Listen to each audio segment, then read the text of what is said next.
ಈಗಿನ ಟಾಪ್ 10 ಸುದ್ದಿಗೆ ಸ್ವಾಗತ. ನಾನು ಸೌಂದರ್ಯ. ಹ್ಯುಂಡೈ ಘಟಕದ ಮೇಲೆ ದಾಳಿ, ಟ್ರಂಪ್ನ ಕಠಿಣ ಎಚ್ಚರಿಕೆ. ಅಮೆರಿಕದ ಜಾರ್ಜಿಯಾದಲ್ಲಿ ಹ್ಯುಂಡೈ ಮೋಟಾರ್ಸ್ ಘಟಕದ ಮೇಲೆ ನಡೆದ ದಾಳಿಯಲ್ಲಿ 475 ಮಂದಿ ಬಂಧನಕ್ಕೆ ಒಳಗಾಗಿದ್ದಾರೆ. ಇವರಲ್ಲಿ ಬಹುತೇಕ ದಕ್ಷಿಣ ಕೊರಿಯಾದವರು ಎನ್ನಲಾಗಿದ್ದು, ವಲಸೆ ಕಾನೂನು ಉಲ್ಲಂಘನೆಯ ಆರೋಪವಿದೆ. ಈ ಹಿನ್ನೆಲೆಯಲ್ಲಿ ಅಧ್ಯಕ್ಷ ಡೊನಾಲ್ಡ್ ಟ್ರಂಪ್ ವಿದೇಶಿ ಕಂಪನಿಗಳಿಗೆ ಅಮೆರಿಕರನ್ನು ನೇಮಿಸಿ ತರಬೇತಿ ನೀಡಬೇಕೆಂದು ಸೂಚಿಸಿದ್ದಾರೆ.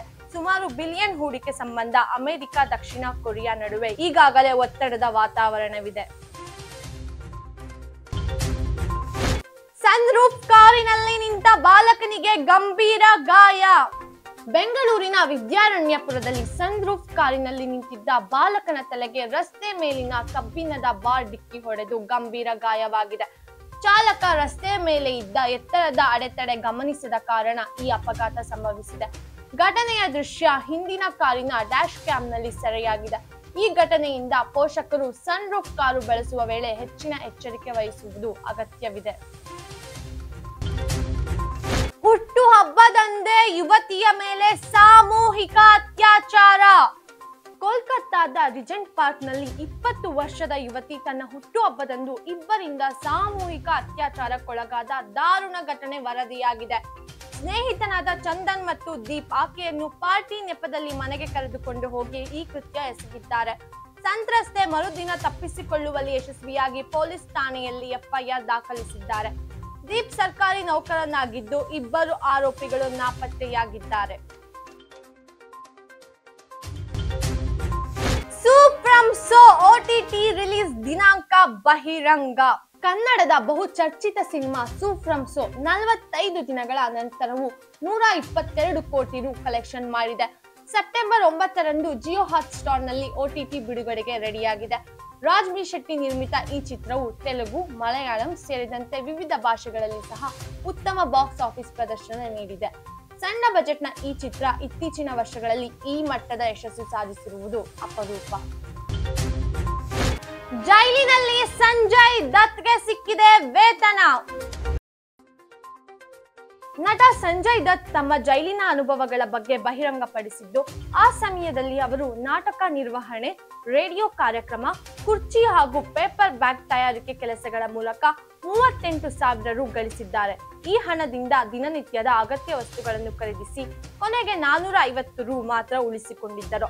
1993ರ ಮುಂಬೈ ಬಾಂಬ್ ಸ್ಫೋಟ ಸಂಬಂಧದ ಶಸ್ತ್ರಾಸ್ತ್ರ ಕಾಯ್ದೆಯಡಿಯಲ್ಲಿ ಅವರು 5 ವರ್ಷ ಜೈಲು ವಾಸ ಅನುಭವಿಸಿದ್ದರು.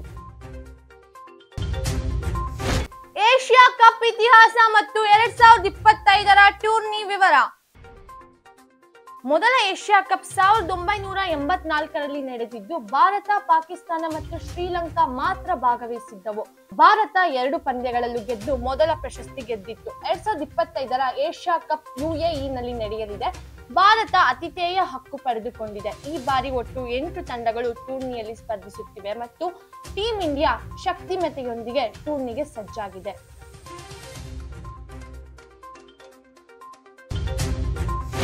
ತಂದೆ, ತಾಯಿ ಮತ್ತು ಅಣ್ಣರಿಂದನೇ ಕ್ರೂರ ಕೃತ್ಯ ನಡೆದಿದೆ. ಬಾಗಲಕೋಟೆ ಜಿಲ್ಲೆಯ ಬಿದರಿ ತೋಟದಲ್ಲಿ ಮದ್ಯಪಾನ ಮಾಡಿ ಮನೆಗೆ ಬಂದು ನಿತ್ಯ ಜಗಳವಾಡುತ್ತಿದ್ದ ಮಗನನ್ನು ತಂದೆ, ತಾಯಿ ಮತ್ತು ಅಣ್ಣ ಸೇರಿ ಹತ್ಯೆ ಮಾಡಿ ಶವವನ್ನು ಸುಟ್ಟಿರುವ ಘಟನೆ ನಡೆದಿದೆ. 37 ವರ್ಷದ ಅನಿಲ್ ಪರಪ್ಪ ಕಾನಹಟ್ಟಿಯು ಮೃತ ವ್ಯಕ್ತಿ. ಈತನ ವರ್ತನೆಯಿಂದ ಕೋಪಗೊಂಡ ಕುಟುಂಬಸ್ಥರು ಕೊನೆಗೆ ಜೀವ ತೆಗೆದು ಡೀಸೆಲ್ ಸುರಿದು ಬೆಂಕಿ ಹಾಕಿದ್ದಾರೆ. ಪೊಲೀಸರು ಈಗ ತಾಯಿ, ತಂದೆ ಮತ್ತು ಅಣ್ಣನನ್ನು ಬಂಧಿಸಿದ್ದಾರೆ. ನಿಖಿಲ್ ಕುಮಾರಸ್ವಾಮಿಯಿಂದ ಸಿಎಂ ಡಿಸಿಎಂಗೆ ನೇರ ಸವಾಲು. ಜೆಡಿಎಸ್ ಯುವ ಘಟಕದ ಅಧ್ಯಕ್ಷ ನಿಖಿಲ್ ಕುಮಾರಸ್ವಾಮಿ ಅವರು ಸಿಎಂ ಸಿದ್ದರಾಮಯ್ಯ ಮತ್ತು ಡಿಸಿಎಂ ಡಿಕೆ ಶಿವಕುಮಾರ್ಗೆ ನೇರವಾಗಿ ಸವಾಲು ಹಾಕಿದ್ದಾರೆ.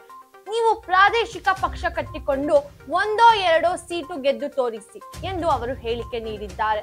ಈ ಮಾತುಗಳು ವೇದಿಕೆಯಲ್ಲೇ ಹರ್ಷದಿಂದ ಸ್ವಾಗತಿಸಲ್ಪಟ್ಟವು. ಕಾರ್ಯಕರ್ತರು ಶಿಳ್ಳೆ, ಕೇಕೆ ಹಾಕಿ ಬೆಂಬಲ ಸೂಚಿಸಿದರು. ಕಲ್ಲು ತೂರಾಟದ ಪ್ರಕರಣ, 21ಕ್ಕೂ ಹೆಚ್ಚು ಯುವಕರ ಬಂಧನ. ಗಣೇಶ ಮೆರವಣಿಗೆಯ ವೇಳೆ ನಡೆದ ಕಲ್ಲು ತೂರಾಟ ಪ್ರಕರಣಕ್ಕೆ ಸಂಬಂಧಿಸಿ ಮದ್ದೂರು ಪೊಲೀಸರು ತೀವ್ರ ಕ್ರಮ ಕೈಗೊಂಡಿದ್ದಾರೆ. ಸಾರ್ವಜನಿಕರ ಆರೋಪದಂತೆ ಕಲ್ಲು ತೂರಾಟ ಪೂರ್ವ ಯೋಜನೆಯಾಗಿತ್ತು. ಈ ಘಟನೆಯಲ್ಲಿ ಭಾಗಿಯಾಗಿದ್ದ 21ಕ್ಕೂ ಹೆಚ್ಚು ಯುವಕರನ್ನು ಪೊಲೀಸರು ವಶಕ್ಕೆ ಪಡೆದಿದ್ದಾರೆ. ಈ ಸಂದರ್ಭದಲ್ಲಿ ಬೀದಿ ದೀಪಗಳನ್ನು ಆರಿಸಿ ಕಲ್ಲು ತೂರಾಟ ನಡೆಸಲಾಗಿದೆ ಎನ್ನಲಾಗುತ್ತಿದೆ. ಮದ್ದೂರು ಗಣೇಶೋತ್ಸವದಲ್ಲಿ ಯುವತಿ ಮೇಲೆ ಪುರುಷ ಪೊಲೀಸರಿಂದ ಲಾಠಿ ಏಟು. ಮದ್ದೂರಿನಲ್ಲಿ ಗಣೇಶ ವಿಸರ್ಜನೆ ಮೆರವಣಿಗೆಯ ಸಂದರ್ಭದಲ್ಲಿ ನಡೆದ ಗಲಾಟೆಯಲ್ಲಿ ಪೊಲೀಸರು ಲಘು ಲಾಠಿ ಚಾರ್ಜ್ ಮಾಡಿದ್ದಾರೆ. ಈ ವೇಳೆ ಯುವತಿಯೊಬ್ಬಳ ಮೇಲೆ ಪುರುಷ ಕಾನ್ಸ್ಟೇಬಲ್ ಬಲವಾಗಿ ಲಾಠಿಯಿಂದ ಹೊಡೆದಿರುವ ಘಟನೆ ಖಂಡನೆಗೆ ಗ್ರಾಹವಾಗಿದೆ.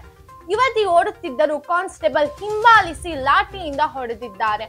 ಈ ಘಟನೆಯಿಂದ ಆಕೆ ಭಯದಿಂದ ಕಿರುಚಾಡಿ ರಸ್ತೆ ಮೇಲೆ ಕುಳಿತುಕೊಂಡು ಅಳುತ್ತಿದ್ದು, ಸದ್ಯ ಸ್ಥಳದಲ್ಲಿ ಪರಿಸ್ಥಿತಿ ಉದ್ವಿಗ್ನವಾಗಿದೆ.